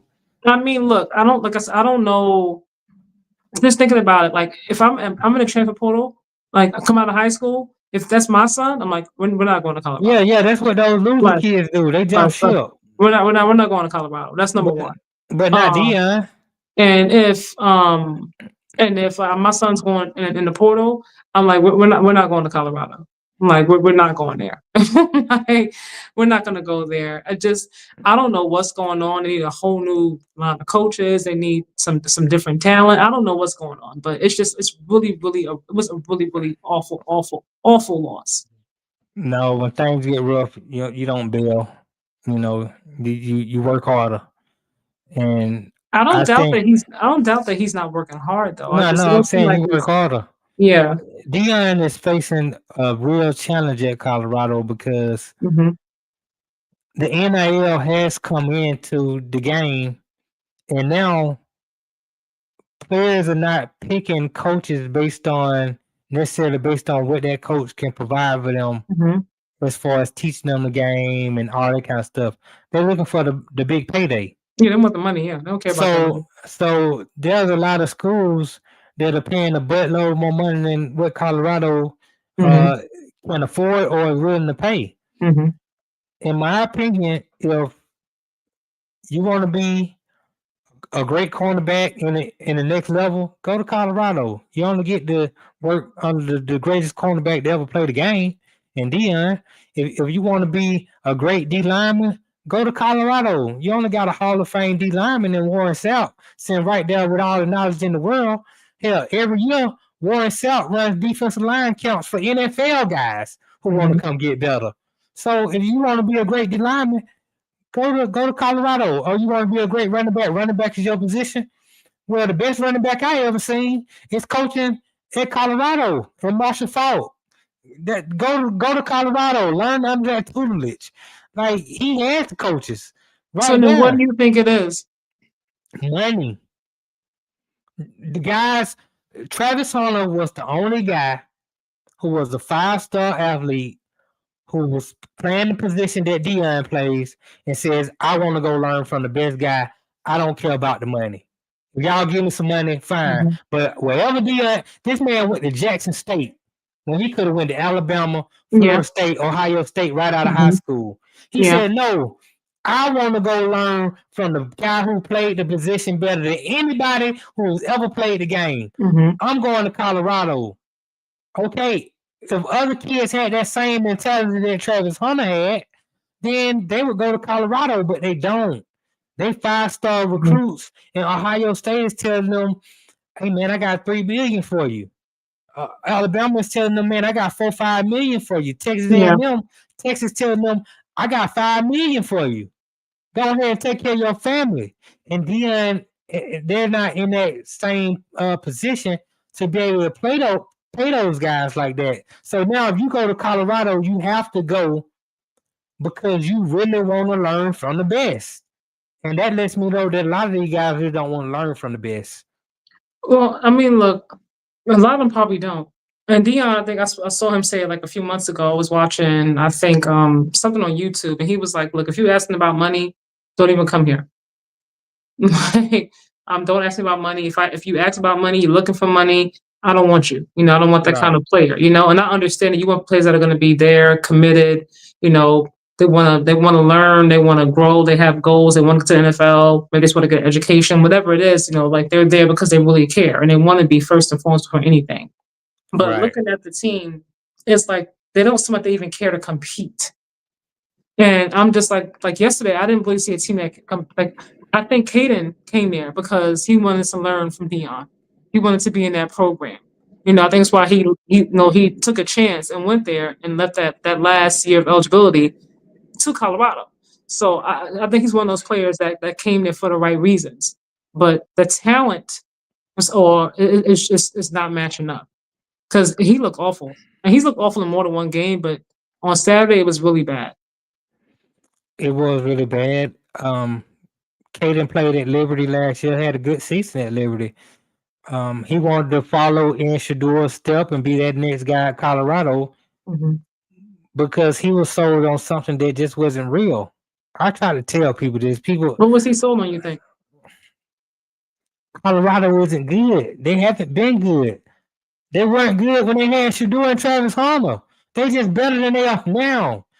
When they had Shador and Travis Homer, they didn't beat anybody that was worth beating. And you saw what happened in the bowl game. They got embarrassed in the bowl game. They were 9-4, which is better than Colorado has been in the past. A lot better. Yeah. Since Dillion has been in Colorado, Colorado has been better than they had been before Dillion got there. But they haven't been good on the standards of what I see college football teams are. Like, I remember I was watching me and my mama always watched Colorado football games last year anyway. And we were watching Tennessee play Georgia. And she asked me, she said, could Colorado beat one of those two teams? And I said, hell no. They can't be never. That mean they're not good. No. They good for where they play at. But they're not on that level. And that's what I was trying to tell her. They're not on that level. And that helped her out because then she even started to say, well, Shador's okay, but he's not. I'm like, yeah, he's all right. He's a decent quarterback. He's not a great quarterback. Shiloh ain't good. And I started pointing. Now she was able to start to assess talent a little bit. I was trying to show her, like Joe Hart. I was like, he's good. He's gonna go to the NFL. Shepard. I said, all the wide receivers that Colorado got, all those guys are going to the NFL. Travis Homer, he's the best football player in college. He's going. I said, Shador is going to go. He's not going to go as high as people think he's going to go because he doesn't have a big arm. He doesn't run fast. He holds on to the ball too long, blase. But we can see he has all the other intangible things. So we were able to see that. And for whatever reason, people are so caught up in everything Dillion. We want to love Dillion. We want to root for Dillion, like I do too, that we're blinded by the truth. Dillion picked all the players that he has on this team. It'll be a bad look if he bailed on them. If you do bail on them after the season when you can take, like, Texas job might open up because I'm hearing Steve Sarkisian might make the jump to the NFL. Florida job is open next year if that's something you want to do. LSU job is open. I don't know if they were having Penn State job is open now that they got rid of James Franklin. I don't mean leave right now in the middle of the season. I was talking about that. Florida State might be a job that comes open if Dillion wants it because of his ties to Florida State. So, yeah, he has some places he probably can go after the season, but do you think he should consider after the end of the season? I wasn't talking about right now in the middle, no, because that you can't do that. That's like just low class. But end of the season, do you think he should look into going to those schools that have the $20 million roster like LSU does this season? I say it depends on the check that they give him. If they offer him because he just got a contract extension from Colorado this offseason. And they made him one of the higher paid college coaches. Dillion is an okay coach. He's not a great football coach. He's okay. He still is a young football coach, and he has a lot to learn. So you got to understand, when you go messing with that SEC, you go messing with that Big Ten, expectations are way up here. They're very high, yeah, absolutely. And if you make some of the mistakes he's made in Colorado, they're going to get rid of you. They're going to give you the buyout. They're going to pay you on your way. We're about national championships only here. It's national championship a bust when you're playing in the Big Ten and the SEC. Colorado, those buyouts are crazy. Yeah, Colorado will be happy if you get to a bowl game. That's a successful season. You got to a bowl game. In the SEC and the Big Ten, it's national championship a bust. Very true. I get that. For me, when I saw that they were saying last week of Brian Kelly that they didn't win this weekend, that he was going to be fired. And he was, in fact, fired. And I thought to myself, Coach Prime coaching at LSU, like what would that look like? Because a lot of times, like we talk about the talent that these schools have at the QB position. And a lot of times they look a lot better because they have so much talent around them. Right. When you have, your 5-star receiver, you're throwing to Ryan Williams, and you have, the 5-star, linebackers and so on and so forth. Like each one, like teach one, like it helps you look a lot better. You know what I mean? Like when you Right. strip them and then send them to Colorado, with a struggling, old Right. line, will you still look the same? And probably not, Going back to Shador really quickly, I do think that he could have benefited from not being coached by his dad at least 1 year in college, Yeah. and going to no, a tougher, like SEC, going somewhere like that. Because I think it would have been more challenging for him.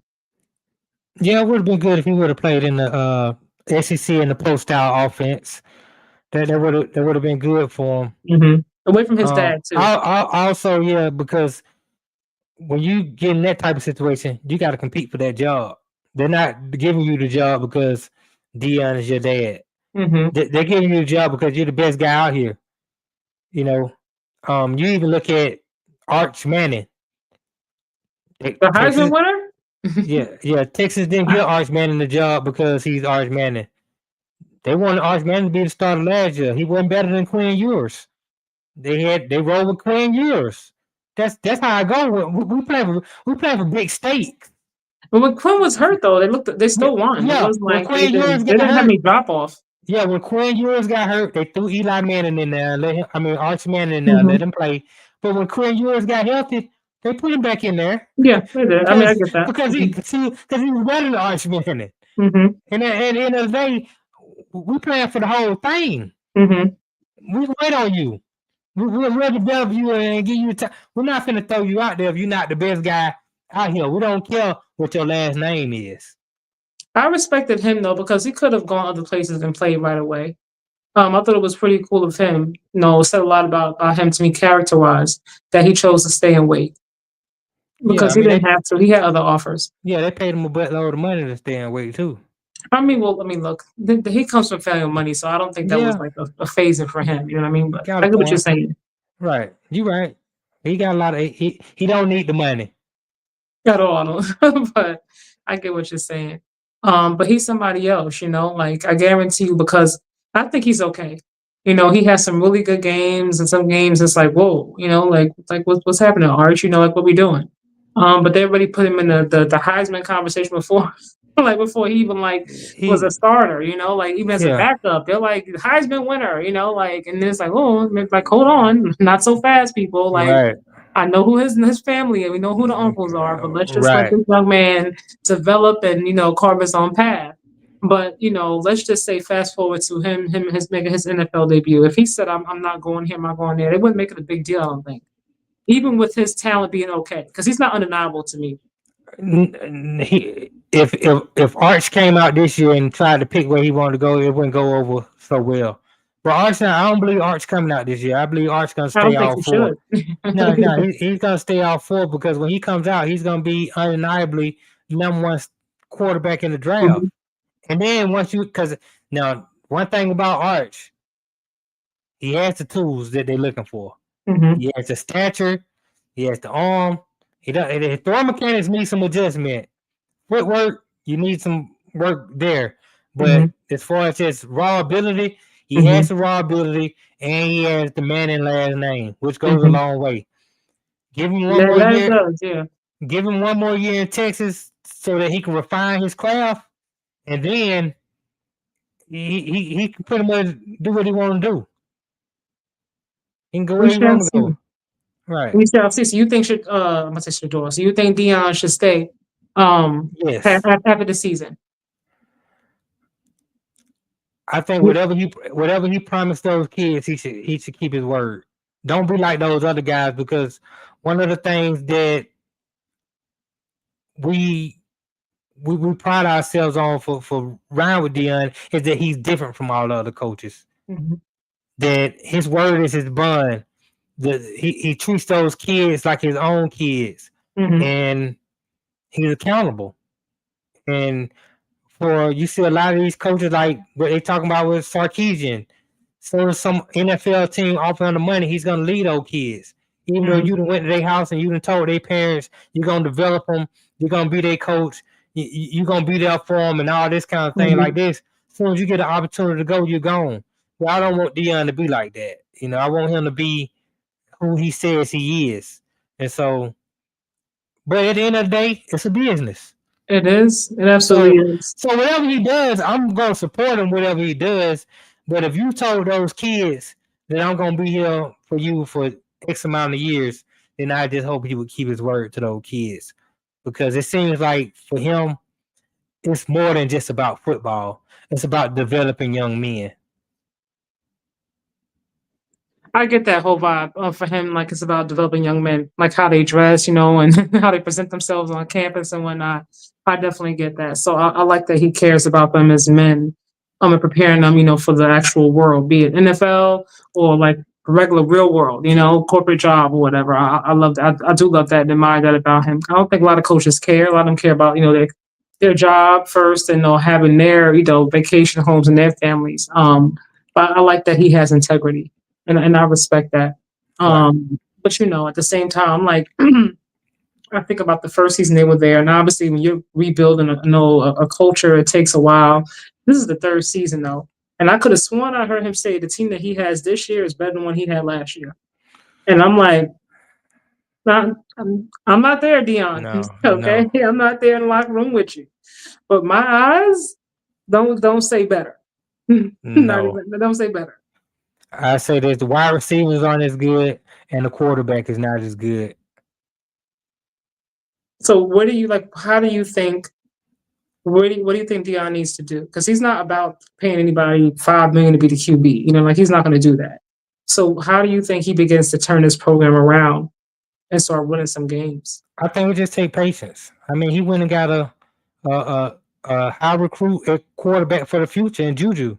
You got to be patient with him. Is Juju going to stay? I wonder. I be wondering, like, is he going to stay? Or is he I hope so. I hope so. I think another year the offensive line is going to be even better than what they are this year. I think the offensive line is better than they were last year.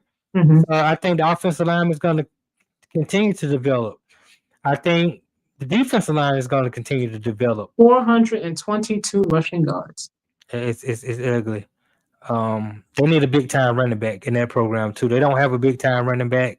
I think they need to get a big time running back. How do you convince one to come? It's gonna take Marshall Faulk. Marshall Faulk gonna have to go to some key out and say, look, he's gonna have to take his gold jacket, he's gonna have to take his Super Bowl rings, and he's gonna say, look, I know what it takes. I know what it takes. You want to be great, or you want to go somewhere else? Not you coming to somebody's house with the rings on and a jacket. Yeah, you gotta do what you gotta do. I'm Marshall Faulk, so what you want to do? And then you get to a big time running back. I just think it's gonna take time for these kids to develop. Every year Dillion is in the transfer portal. He's losing kids to the portal. He's bringing kids in, and it just how do you build team camaraderie and team chemistry that way? It's hard to just throw a football team together. Yeah, it is. Yeah. But before we get out of here, I got to shout out because we've been talking about him like the past. When we got out of here for the past few weeks, Aaron Glenn got his first win. Okay. OMG! I am happy for Aaron Glenn. They got their first win. They were excited in that locker room. Even though they won a Super Bowl, they won a playoff game. They were so hyped and excited. And it was really good. I think Justin Fields getting called out by the owner. He's like, man, I want to keep this. I want to keep this job. So let me go out and do what needs to be done, and have a good game. And that he did. It was a very, very good game for the Jets. Like they competed. To me, it's like the second best game after like the first game when they played against the Steelers. Like I hadn't seen this level of just willingness to compete. Should I say? From the first week. This was the best game Justin Fields has ever played in his career. Oh my! And I think, I think it happens when you just forget about it. Just forget everything. And I don't have to worry about Tyrod Taylor coming in. I know the owner don't approve of me. I'm just gonna go let it go. Mm-hmm. I'm just gonna go. I'm gonna let it go. I'm gonna let it fly. I'm going to make plays. If I throw a pick, I throw a pick. Yeah, I'm trying to win the football game. I'm not playing not to lose. I'm playing to win the football game, Mm-hmm. and I'm playing against the worst defense in the league outside of the Cowboys. Mhm. Let me just be free and play. And I think he was just free and he played. He was just himself. And Mm-hmm. I'm glad to see that Justin Fields, he shut a lot of people up, even if it's just for 1 week. I He must say, I don't shut, know if he shut him up for a long time, but I think yeah, for this 1 week he did. for 2 weeks because they on Uh-huh. bye. So for 2 Mhm. weeks, So it's probably gonna be the best 2 weeks of his life. do you think he's earned, like he's like bought himself, if you're Aaron Glenn, are you gonna still stick with him as the starting QB after this Oh, game? oh yeah, I got to. Out of what I just saw, Mm-hmm. yeah, the team running around Justin Fields. It was a beautiful thing to see. I Even gotta if you stick only with him. was 8 weeks, you only saw it in 2 games, you still I I got like it. it about Aaron Glenn. He like look, he's taking all the flack for it. They're like, you gonna get rid of him? He's Right, like, what kind of question is that? Like, what you mean? Like, like I'm sticking with him. Like, this is my right. QB, and I'm gonna stick beside him. So I like that. That he stuck beside him. I really do. You Because gotta sometimes stick. you stick beside your QB, you end up getting fired, and they stay. Yeah, I mean, I like him sticking with his quarterback. Mm-hmm. We know what Tyrod Taylor is. Tyrod Taylor is the backup. Now, Tyrod Taylor would have started had he not hurt his knee. Every time Tyrod Taylor is supposed to start, something happened to him. He was supposed to start with the Chargers. He took a needle and it punctured his kidney. And then Justin Herbert ended up starting and he never looked back. He was supposed to start with Justin Fields, hurt his knee. Justin Fields ended up starting. I See, gotta play I call that divine intervention. When right. things like that keep happening, it's just not meant to be. Right. Some key happening to Because that's just Tyrod crazy. Taylor. Right. Right. So God bless him. I'm like, wow. I wish him the best. But yeah, I gotta see if I can ride this momentum from Aaron Glenn. Mm-hmm. I gotta see if we can do this in Cleveland in 2 weeks. It's a good opportunity against a bad football team. Now the defense is good. Myles Garrett is gonna be out there. If you hold on to the ball too long, he gonna have another 5 sacks. Get rid of the football. Mm-hmm. But yeah, I gotta see if I can ride this momentum. 5 sacks in the losing game. Yeah, it hasn't happened since 1990. Oh my. Like, Yeah, yo, the analytics and that just be driving me crazy sometimes. I'm like, who found that? Like, he's the first person in the first 2 minutes of a game to get sacked. I'm like, okay, y'all. right. Okay. Like, who came up with that? Like, where y'all getting these stats from? These analytics from? It's crazy. These stats. It's hilarious now. There's like a stat of some sort for every single thing. Oh yeah, Everything, there every is. little thing. There is somebody. They got people that work that looks for these type of things. Researchers. That's what they call them. I'm like, how do you find something like they're like needle in the haystack things too? You're like, huh? Yeah, but it's not too hard. I mean, that one for 1990, Derek Thomas getting the 5 sacks and a loss. That one Mm-hmm. not too hard because all you put in the algorithm is last time a guy had 5 sacks, it's gonna bring Mm-hmm. up all the guys that got 5 sacks. Then you just find out which one of those was in the losing game, and then okay, I gotta go all the way back to 1990 to the great Derek Thomas. All right, you guys. We have been on here. We did good today, you guys. We kept it under Yeah, 2 hours, you guys. Oh, yeah, we clap it did. up. Yeah, we 'Cause did. I told Nutty, I was like, I always try to get like I always have in my mind, okay, I don't want it to be this long, and then it always goes over. So today I was like, I'm gonna be intentional. It's not going to hit the 2 hour mark today. And I'm proud of myself, you guys. I really am. Because I can talk, If you let me go, I will go. So I appreciate you for hopping on here with me as always, to talk some NFL football. As everything just goes like what some teams like you're like, man, this team is like this, and then the next week you're like, whoa, like they're not what we thought we were. They're up here. It's just that constant roller coaster, Yeah. So right now, I don't know who's gonna be in the Super Bowl. I have no clue. If I had to like bet on anybody, I really don't know. I see the Vikings, no, JJ's out. Now I see Carson is about to have surgery, season-ending surgery. I feel awful for Cam Scatterboo. I'm just like, man. Right. It's just rough. He was having such a great rookie season too. I think he's in contention for rookie of the year. Him to me, Emeka, who I think he's my winner. If I had a vote, I'm going for him. But Scadaboo was definitely in that conversation. So, man. Yeah, I agree. I mean, I think You know it's not Jenkins. big play Gabe. No, it's not big play game. Not right now. I mean, it's still early in the season. Let him reel off 4-5 straight wins, though. Then we're gonna have to, talk about him. Yeah, that's not happening. Not 5. Not 5 straight wins. But I appreciate your positivity. Yeah, I believe in Gabe. I Okay. believe in him. I'm pulling for him. Okay.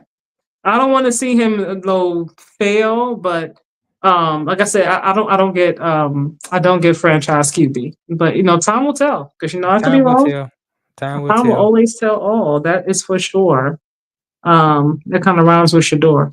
You heard that, right? I'm just saying. Yeah, I heard that. And I wasn't even trying to. It just I came can out. say I don't think that was trying, but you like you said, you got some freestyle skills, so I do. I can't wait to have a session one day. It's like I'm look tired forward right to it. now. I will give y'all a little something, but right now I'm just gonna No. chill. So one day I'll surprise y'all. One day I'll surprise y'all. A woman of many talents. Yeah, I look forward to that. All right, you guys, we're gonna get out of here. Thank you so much for tuning in with me. Anything you want to say before we get out of here? Oh man, just follow One Man Cave and hey, look out for the raw side of things. We got a lot of good things coming down the pipe, Paul. So yeah.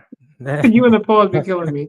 Yeah, that's about it. Tomorrow, you and Sam, right? 5 o'clock, 5:30? Tomorrow I'm not gonna be doing any shows because I'm gonna be with my family. Yes, you did something that you did. Okay. Tomorrow. So Thursday, right? It's Tuesday and Thursday. Yes, Thursday. I'll be back. Okay. All right, you guys. All right. So make sure you follow at One Man Cave at Raw Side of Things, right? Am I saying it right? Yeah, raw side of things. In the Game Network. I also built for this radio network. We got a few channels that we got a lot of content on. But you go to One Man Cave, you can see find everything. You can see all the content. Oh, Right. cool. Yeah. So y'all make sure I go to One Man Cave. That's the one-stop shop for all the content. Yeah. And me, I just have my channel here, Just Simply Sports, you guys. So you know what time it is. Thank you all so much. Have a wonderful, wonderful night. Have a wonderful week. I appreciate you all. Thank you so much. Good night, you guys.